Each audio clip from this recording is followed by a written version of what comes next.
अस्सलाम वालेकुम। आज हम बनाएंगे blue लगॉन mocktail.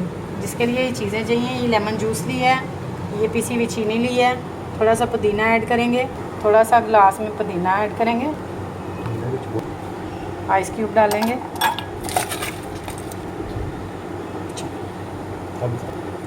Half table spoon sugar powder जाएगा,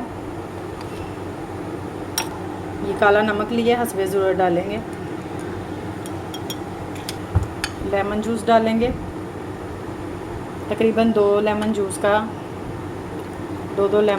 डालेंगे इसमें, तकरीबन 1.5 चम्मच लेमन जूस आपने ऐड। अब किसी भी ब्रांड का वाइट सोडा हम डालेंगे, लेमन स्लाइस डालेंगे, एक ड्रॉप इसका कलर का ब्लू कलर का ऐड करेंगे। ये लें जी, रेडी हो गया हमारा ब्लू मॉकटेल। आप इसको